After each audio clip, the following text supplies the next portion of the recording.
2022 এর পরীক্ষার প্রশ্ন আমরা আলোচনা করব আজকে, লাস্ট পার্ট হবে। ফিজিক্যাল সায়েন্স প্রশ্ন আলোচনা করছি। 4 নম্বর প্রশ্নটা, 4 নম্বরের 1 নম্বর, তো সেটাকে আমরা লিখব কিভাবে? 4.1 প্রথম প্রশ্ন ছিল যে চার্লস এবং বয়েলের সূত্রের সমন্বয় সূত্রটা লিখতে হবে।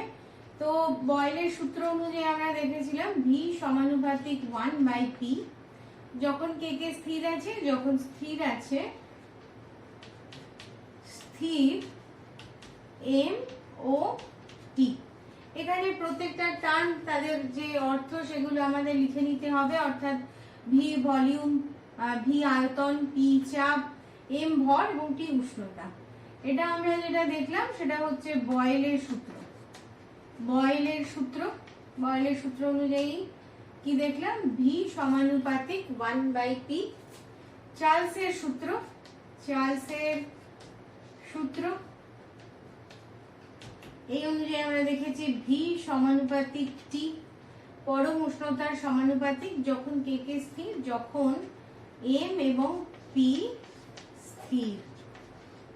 এবার এই দুটো সূত্রের সমন্বয় করব, তাহলে কি দাঁড়াবে? v সমানুপাতিক t/p, যখন t এবং p উভয়ই পরিবর্তনশীল।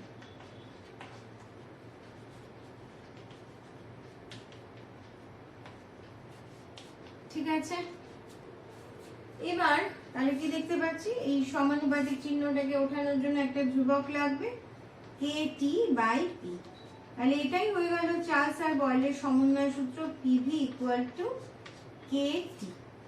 ফার্স্ট প্রশ্ন হয়ে গেল। সেকেন্ড প্রশ্নে অঙ্ক আছে রাসায়নিক গণনা থেকে। তো ওখানে প্রশ্নটা এরকম ছিল, যদি প্রশ্নটা পড়ো আগে, তারপরে আমি যে সলভ করছি সেটার দিকে তাকাবো। ধাতব অক্সাইড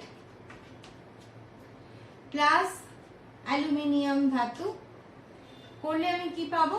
পেয়েছি ধাতু প্লাস অ্যালুমিনিয়াম অক্সাইড, Al2O3। ঠিক আছে, তাহলে ধাতব অক্সাইডের সাথে অ্যালুমিনিয়ামের বিক্রিয়া উৎপন্ন হয়েছে ধাতু এবং অ্যালুমিনিয়াম অক্সাইড বা অ্যালুমিনা। প্রশ্নে কি কি বলা আছে? ধাতব অক্সাইডটা ছিল 40 গ্রাম, অ্যালুমিনিয়ামের পরিমাণটা আমরা জানি না। ধাতু পেয়েছি আমরা 28 গ্রাম, আর এখানে পেয়েছি আমরা 25.5 গ্রাম অ্যালুমিনা উৎপন্ন হয়েছে, 25.5 গ্রাম। তাহলে কি দেখতে পাচ্ছি? ভরের নিত্যতা সূত্র অনুযায়ী এইদিকে যা ভরের যোগফল হবে এদিকেও সেম হবে।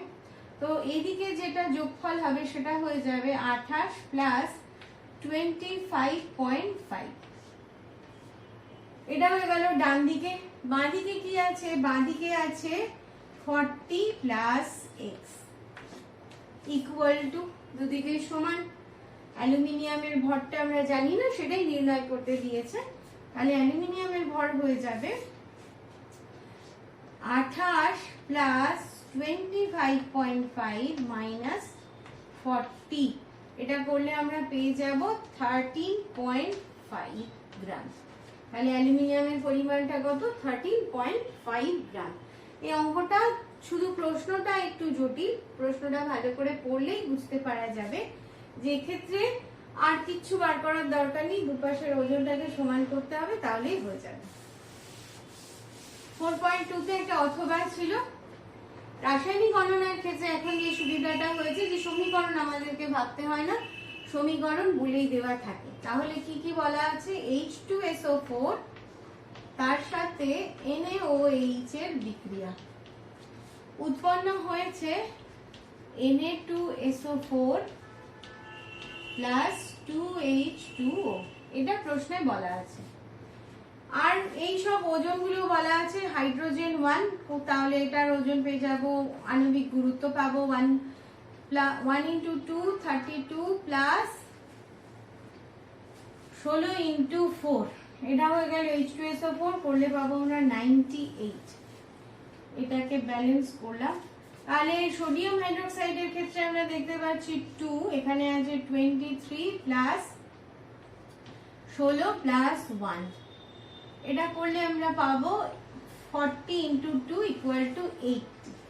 তাহলে এই অনুযায়ী আমরা কি দেখতে পাচ্ছি যে 98 গ্রাম সালফিউরিক অ্যাসিড বিক্রিয়া করতে সম্পূর্ণরূপে লাগছে 80 গ্রাম সোডিয়াম হাইড্রোক্সাইড। প্রশ্নে আছে তাহলে 98 গ্রাম H2SO4 সম্পূর্ণরূপে যে বিক্রিয়া করতে NaOH যেটা লাগছে সেটা হচ্ছে 80 গ্রাম। 80 গ্রাম NaOH লাগছে। 1 গ্রাম H2SO4 এর জন্য লাগছে 80 বাই 98 গ্রাম NaOH। 4.9 গ্রামের জন্য লাগছে 80 ইন্টু 4.9 বাই 98। এবার এর জন্য আমরা কি করব, এই পয়েন্টের জন্য একটা 10 নামালাম নিচে, 49 98 পেয়ে গেলাম। 49 দিয়ে 98 কে কাটলাম, 2 পেলাম। এই 0 কে 0 দিয়ে কাটলাম, 2 দিয়ে 8 কে কাটলাম 4। তাহলে কত গ্রাম NaOH লাগছে? 4 গ্রাম। 4.9 গ্রাম H2SO4 কে সম্পূর্ণরূপে প্রশমিত করতে 4 গ্রাম NaOH দরকার হচ্ছে। 4.3 তেও লাইট অর্থাৎ আলো থেকে অঙ্ক আছে। 4.3 সূত্রটা কি? সূত্রটা mu equal to lambda 0 by lambda m, এই হচ্ছে সূত্র। প্রশ্নে মিউ বলে দেওয়া আছে, mu equal to 1.5, lambda m বলে দেওয়া আছে 4000 অ্যাংস্ট্রম। তাহলে আমাদেরকে ল্যামডা 0 নির্ণয় করতে হবে। Lambda 0 equal to mu into lambda m, এটা করলে আমরা পাবো 1.5 ইন্টু 4000 গুণ করলে পাবো 6000 অ্যাংস্ট্রম। এর সাথে আরেকটা অঙ্ক আছে, এটা মুছে দিলাম। এর সাথে আরেকটা অঙ্ক আছে যে মাধ্যমের গতিবেগ নির্ণয় করতে হবে। তাহলে mu equal to C by V. Mu বলা আছে 1.5, সি আমরা জানি, সি এর মানটা হচ্ছে 3 into 10 to the power 10 metre per second. তো ভি কিভাবে নির্ণয় করব? ভি ইকুয়াল টু পেয়ে যাব 3 into 10 to the power 10 by 1.5। এই পয়েন্টের জন্য এখানে একটা 0 নিলাম, দিয়ে পয়েন্ট উঠিয়ে দিলাম। তারপরে 15 কে দিয়ে কাটছি 2, তাহলে 2 into 10 to the power 10 metre per second. এই হলো ওই মাধ্যমে আলোর বেগ। 4.3 তে এটা একটাই প্রশ্ন, দুটো অঙ্ক করলাম। 4.3 তে আরেকটা অথবা আছে, তাতেও চ্যুতি দিয়ে একটা অঙ্ক আছে, I1 plus I2 minus A। এটাই হচ্ছে প্রিজম দিয়ে কোনো রশ্মি যখন যায় তখন তার ত্রুটি। কি কি বলে দেওয়া আছে? ডেল্টা বলে দেওয়া আছে 40 ডিগ্রি। আর I1 এবং I2 এর ক্ষেত্রে এরা সমান, যেহেতু প্রতিসৃত রশ্মিটা কি হয়েছে, সেটা প্রিজমের ভূমির সঙ্গে সমান্তরাল হয়েছে, সেই জন্য এই দুটো সমান হলো। আর A হয়ে যাবে 60 ডিগ্রি। তার কারণ কি বলা হয়েছে যে প্রিজমটা একটা সমবাহু ত্রিভুজ, সমবাহু ত্রিভুজের প্রত্যেকটা কোণ 60 ডিগ্রি। তাহলে কি পেলাম? 2I1 equal to 40 degree plus 60 degree. তাহলে হয়ে গেল I1 equal to 100 by 2 equal to 50 degree. তাহলে আপতন কোণটা কত হয়ে যাবে? 50 ডিগ্রি। 4.4 এ একটা প্রশ্ন ছিল যে উত্তল লেন্সের ওপর প্রধান অক্ষের সমান্তরাল আলোক রশ্মি যদি পড়ে তাহলে কি হবে সেটা ছবি আঁকতে বলেছে। তো এটা আমরা একটা উত্তল লেন্স আঁকলাম। উত্তল লেন্সের নাম দিয়ে দিলাম L ড্যাশ, এটা প্রধান অক্ষ, প্রধান অক্ষর নাম দিলাম AB। প্রধান অক্ষের সমান্তরাল আলোক রশ্মি অর্থাৎ এই রকম রশ্মি, এরা কি করবে? এরা প্রতিসরণের পর একটা প্রধান অক্ষের উপর একটা বিন্দুতে মিলিত হবে এবং এই বিন্দুটাকে বলা হচ্ছে ফোকাস। তো এইটুকু করার জন্য আমরা 3 নম্বর পাবো। ফোকাসটাকে দেখালে 1 নম্বর এবং এই গতিপথটা আঁকার জন্য 2 নম্বর। তাহলে প্রধান অক্ষের সমান্তরাল আলোক রশ্মি গুচ্ছ একটা বিন্দুতে মিলিত হচ্ছে এবং সেটাকে বলা হচ্ছে ফোকাস। নেক্সট প্রশ্নটা, অর্থাৎ এর সাথে একটা অথবা আছে, এটা একই রকম, যে উত্তল লেন্সকে অভিসারী লেন্স কেন বলে? তার কারণ হচ্ছে উত্তল লেন্সকে আমরা অনেকগুলো প্রিজমের সমষ্টি বলতে পারি। এইভাবে আমরা প্রিজম দিয়ে তৈরি করলাম লেন্সটাকে। তো এই অনেকগুলো প্রিজমের ক্ষেত্রে কি হবে, যখন রশ্মি, এর প্রধান অক্ষটা আঁকবো, প্রধান অক্ষ আঁকলাম, এই অনেকগুলো প্রিজমের ক্ষেত্রে আমরা যেটা দেখতে পাচ্ছি, এই প্রিজমের ভূমিটা হচ্ছে প্রধান অক্ষের দিকে। যখন, তাহলে এই লেন্সটাকে আমরা এতগুলো প্রিজমে ভাগ করলাম। এবার যখন এই প্রিজম দিয়ে প্রধান অক্ষের সমান্তরাল আলোক রশ্মি প্রতিসৃত হবে, তখন কি হবে, এই রশ্মিটা বেঁকে যাবে প্রিজমের ভূমির দিকে এবং এই ভূমিটা কোন দিকে, প্রধান অক্ষের দিকে। সেই কারণে রশ্মিটা পরিণত হবে, রশ্মিগুলো কিসে পরিণত হবে, অভিসারী রশ্মিতে পরিণত হবে। সেই কারণে, অর্থাৎ একটা বিন্দুতে মিলিত হবে এবং সেখান থেকে ছড়িয়ে পড়ছে বলে মনে হবে। তো সেই কারণে উত্তল লেন্সকে বলা হচ্ছে অভিসারী লেন্স। তার কারণ কি, তার কারণ হচ্ছে উত্তল লেন্সে আলো প্রতিসৃত হওয়ার পর একটা বিন্দুতে মিলিত হয়, অর্থাৎ রশ্মিগুচ্ছ অভিসারী রশ্মিগুচ্ছে পরিণত হয়। 5 একটা সোজা প্রশ্ন ছিল যে দীর্ঘ দৃষ্টি কি? দীর্ঘ দৃষ্টি এইভাবে আমরা মনে রাখবো যে দীর্ঘ দৃষ্টি মানে দূরের দৃষ্টিটা ভালো। তার মানে এটার ক্ষেত্রে কি হয়ে যাবে, দূরের জিনিসটা ভালো করে দেখতে পাবো, কিন্তু কাছের জিনিসটা যদি স্পষ্টভাবে দেখতে না পাই, সেই যে ত্রুটিটা, তাকে বলা হচ্ছে দীর্ঘ দৃষ্টি। এই থেকে মনে রাখবে তোমরা যে দীর্ঘ মানে দূরেরটা ভালো। আচ্ছা, তো এর প্রতিকার হিসাবে আমাদেরকে কি করতে হবে, উপযুক্ত ফোকাস দৈর্ঘ্যের উত্তল লেন্সের চশমা ব্যবহার করতে হবে। এই হচ্ছে এর প্রতিকার। তাহলে এর জন্য আমরা, এর জন্য 2, এর জন্য 1 পেয়ে যাব।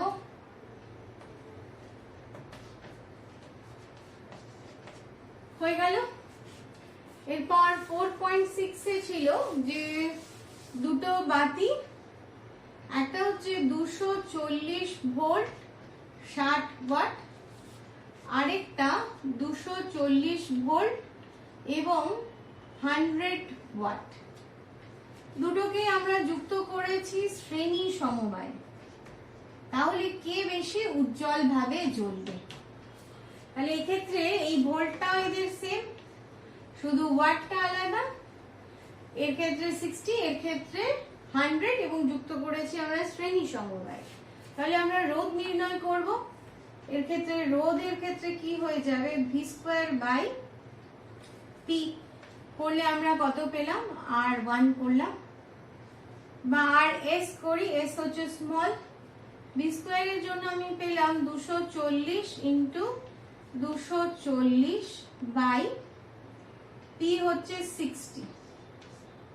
এই 6 দিয়ে কাটছি, 4 6 24, এটা করলে পেলাম 0, 4 4 16 6, 4 2 11 কে 9, এটা হচ্ছে 960 ওহম। তাহলে ছোট কম পাওয়ারের বাল্বের রোধটা 960 ওহম। নেক্সটটা RB, অর্থাৎ বড় বাল্বটার, বেশি পাওয়ারের বাল্বটার রেজিস্ট্যান্স মাপবো আমরা একই রকম ভাবে, 240 × 240/100 করলে পাবো 24 × 24 করলে পাবো 576 ওহম। ঠিক আছে, এই অবধি আমরা দুটো রোধ বার করলাম। এবার যেটা মাথায় রাখতে হবে, যেহেতু শ্রেণী সমবায়ে যুক্ত করেছি আমরা একে, তাই এর প্রবাহ মাত্রাটা সেম হবে। দুটোর ক্ষেত্রে প্রবাহ মাত্রা একই থাকবে।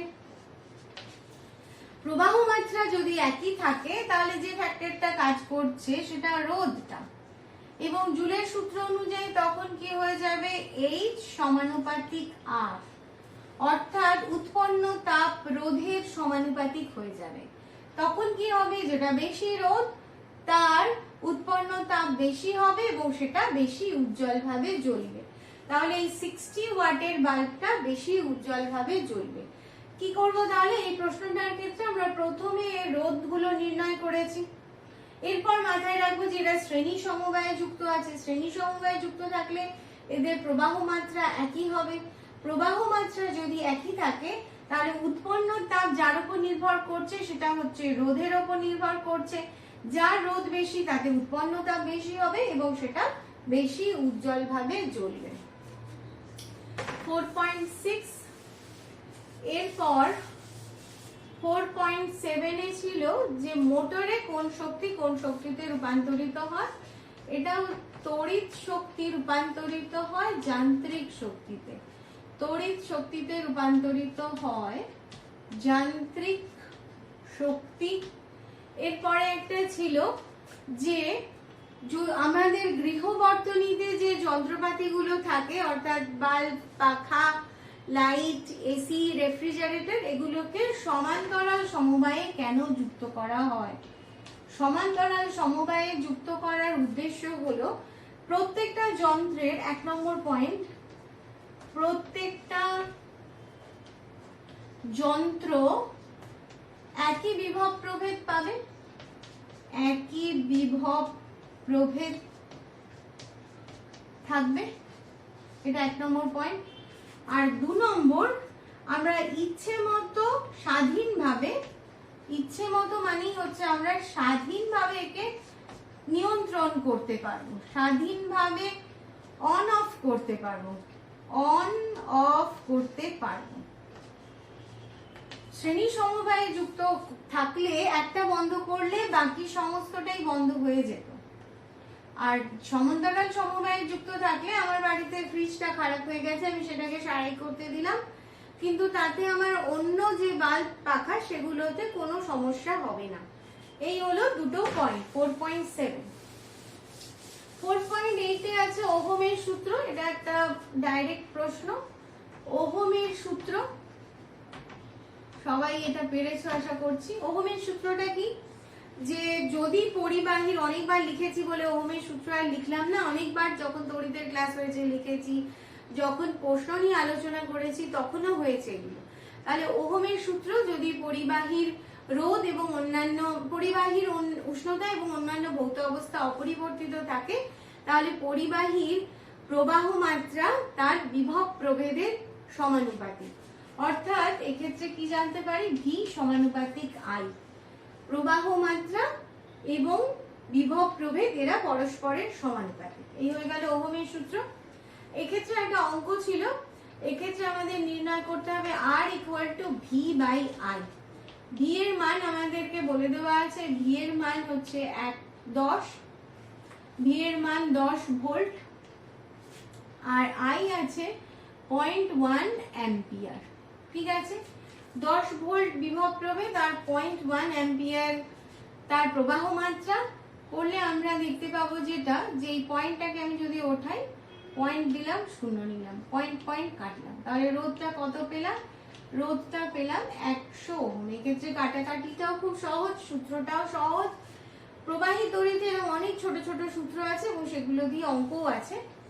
তাহলে এটা 1 নম্বরের প্রশ্ন, সূত্রের জন্য 2 নম্বর এবং এই অঙ্কটার জন্য আছে 1 নম্বর। 4.9 এ আছে পর্যায় সারণী থেকে প্রশ্ন।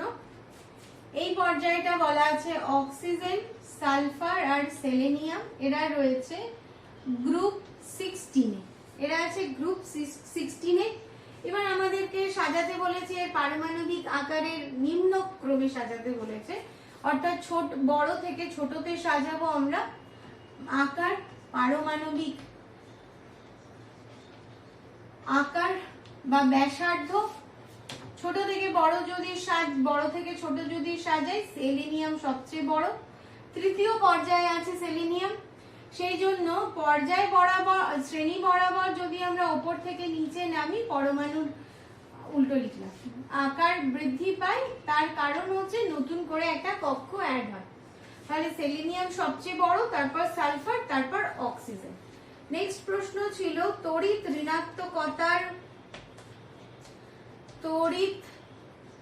ঋণাত্মকতা অনুযায়ী যদি সাজাই তাহলে কি হয়ে যাবে? Selenium SO।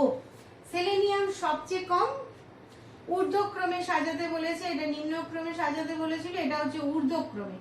ঊর্ধ্বক্রম মানে ছোট থেকে বড়, তাহলে সেলেনিয়াম সবচেয়ে কম, তারপরে সালফার, তারপরে অক্সিজেন। শ্রেণী বরাবর যদি আমরা নিচে নামি তড়িৎ ঋণাত্মকতা কমতে থাকে। আর ছিল আয়োনাইজেশন শক্তি বা আয়োনাইজেশন এনার্জি। আয়োনাইজেশন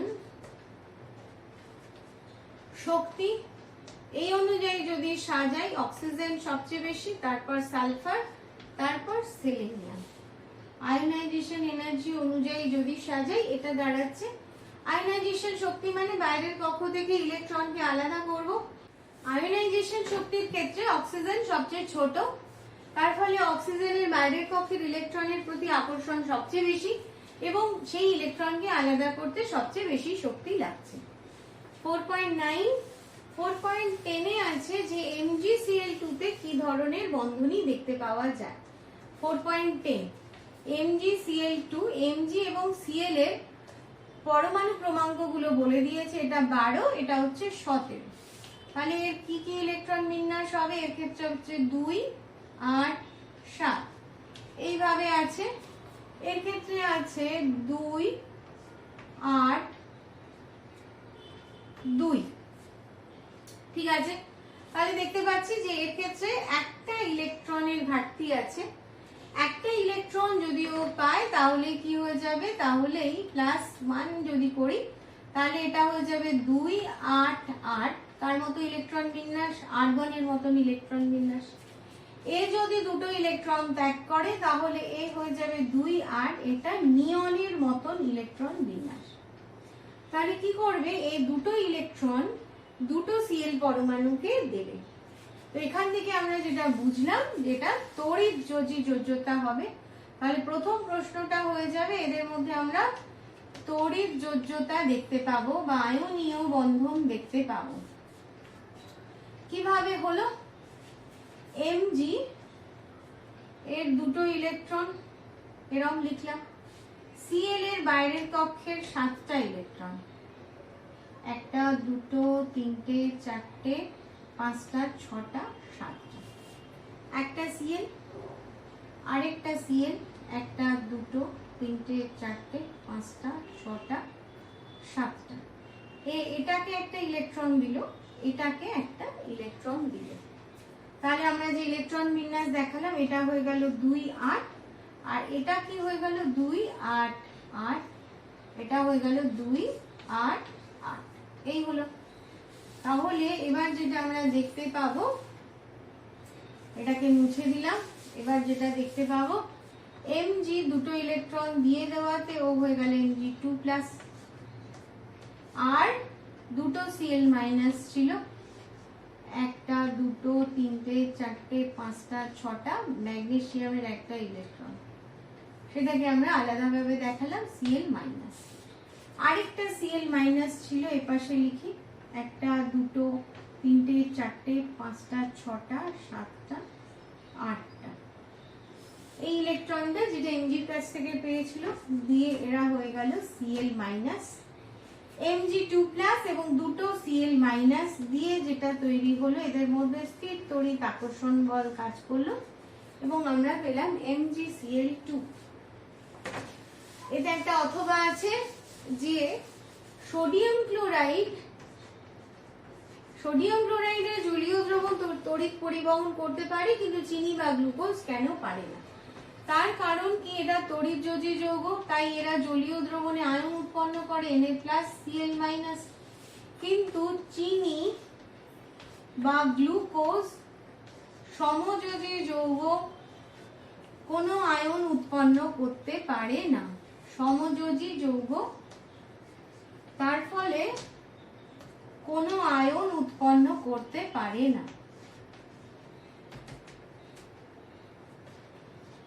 এবং আয়ন উৎপন্ন করতে পারে না, তাই তড়িৎ পরিবহনও করে না। আর NaCl এর ক্ষেত্রে কি হয়, এই বিপরীতধর্মী আয়নগুলো, বিপরীতধর্মী আয়ন ক্যাথোড বা অ্যানোডে যায়, ক্যাটায়ন ক্যাথোডে যায়, একটা ইলেকট্রন ছাড়ে, তখন উল্টো ক্যাটায়ন যেদিক দিয়ে এই প্রবাহটা হচ্ছে তার অপোজিট দিক দিয়ে তড়িৎ প্রবাহ হয়। অর্থাৎ যেখানে একটা কোষের মধ্যে ভোল্টামিটার বা যেখানে হোক বাইরে তার দিয়ে যখন যুক্ত করা হয় তখন সেখানে তড়িৎ প্রবাহ পাওয়া যায়। 4.10 4.11 এ ছিল তড়িৎ লেপন। তড়িৎ লেপন কাকে বলে? তড়িৎ লেপন হচ্ছে তড়িৎ বিশ্লেষণ পদ্ধতিতে অপেক্ষাকৃত বেশি সক্রিয় ধাতুর ওপর কম সক্রিয় ধাতুর প্রলেপ দেওয়া হয়। বেশি সক্রিয় ধাতু বাতাসের অক্সিজেন দ্বারা, জলীয় বাষ্প দ্বারা সহজেই আক্রান্ত হয়ে যায়। কম সক্রিয় ধাতু সহজে আক্রান্ত হয় না, বা উজ্জ্বলতা বৃদ্ধি করার জন্য হতে পারে, যেমন রূপোর ওপর সোনার প্রলেপ দেওয়া হয়, তাহলে সেটাকেই বলে তড়িৎ লেপন। তড়িৎ লেপনে কি করা হয়? তড়িৎ বিশ্লেষণের সাহায্যে একটা ধাতুর ওপর আরেকটা ধাতুর প্রলেপ দেওয়া হয়। এর সাথে আরেকটা ছিল যে যদি আমরা সিলভারের প্রলেপ দিতে চাই কপারের ওপর, তাহলে আমরা ক্যাথোড হিসেবে কি নেব? ক্যাথোড হিসেবে আমরা নেব সিলভারকে। সিলভারের প্রলেপ দেওয়ার জন্য ক্যাথোড হিসেবে আমরা নেব সিলভারকে। 4.12 এ ছিল জলের যখন তড়িৎ বিশ্লেষণ করা হবে তো ক্যাথোড বিক্রিয়া কি হবে। বেশি কিছু লেখার দরকার নেই, আমরা জাস্ট শুধু এইভাবে লিখব ক্যাথোড বিক্রিয়া দিয়ে ক্যাথোডে গেছিল H+ আয়ন, গিয়ে সে কি করলো, একটা ইলেকট্রন নিল, হয়ে গেল H। এবার H+H মিলে হয়ে গেল H2। জাস্ট এটুকু লিখলেই হবে, এটা হয়ে গেল ক্যাথোড বিক্রিয়া। এর সাথে আরেকটা প্রশ্ন ছিল যে বিশুদ্ধ জল তড়িতের কুপরিবাহী, কিন্তু বিশুদ্ধ জল কুপরিবাহী তার কারণ বিশুদ্ধ জলে আয়নের পরিমাণ খুব কম থাকে। বিশুদ্ধ জলের যে আয়ন H++OH- এই আয়নাইজেশনটা খুব কম পরিমাণে হয় এবং আয়ন কম থাকার জন্য তড়িৎ পরিবহন করতে পারে না। যদি সামান্য পরিমাণে অ্যাসিড মেশানো যায় তাহলে তড়িতের পরিবহন করতে পারে, তখন এই আয়নাইজেশনটা বৃদ্ধি পায় এবং বেশি সংখ্যক আয়ন উৎপন্ন হয়। 4.12 এ আরেকটা অথবা ছিল যে কপারের সাহায্যে যদি আমরা কপার তড়িৎদ্বার দিয়ে কপার সালফেটের তড়িৎ বিশ্লেষণ করি তাহলে ক্যাথোড আর অ্যানোড বিক্রিয়া কি হবে? ক্যাথোড বিক্রিয়ায় হবে Cu2+ ক্যাটায়ন ক্যাথোডে যাবে, দুটো ইলেকট্রন নেবে, নিয়ে হয়ে যাবে Cu, এটা ক্যাথোড বিক্রিয়া। আর অ্যানোড বিক্রিয়া কি হবে? অ্যানোড বিক্রিয়ায় হয়ে যাবে, অ্যানোডটাও কপার দণ্ড নিয়েছি, সেখান থেকে দুটো ইলেকট্রন ত্যাগ করে Cu2+ এ পরিণত হয়ে দ্রবণে আসবে। অর্থাৎ অ্যানোডের ক্ষয় হতে থাকবে এবং ক্যাথোডটা মোটা হতে থাকবে। তো এইটাকেই কাজে লাগিয়ে কপারের পরিশোধনে কাজে লাগানো হয়। তো সেই প্রশ্নটাও নিচে দেওয়া হয়েছে। অ্যানোড হিসেবে আমরা কি নেব? কপারের পরিশোধনে অ্যানোড হিসেবে আমরা নেব অবিশুদ্ধ কপার দণ্ড। অ্যানোড হিসেবে আমরা নেব অবিশুদ্ধ কপার পাত। তো আজকের আলোচনা আমাদের শেষ হয়ে গেল। 4.4 এর 12টা প্রশ্ন আমরা আলোচনা করে নিলাম। মাধ্যমিক পরীক্ষা শেষ, নেক্সট মাধ্যমিক পরীক্ষার জন্য তৈরি হতে থাকো এবার সবাই।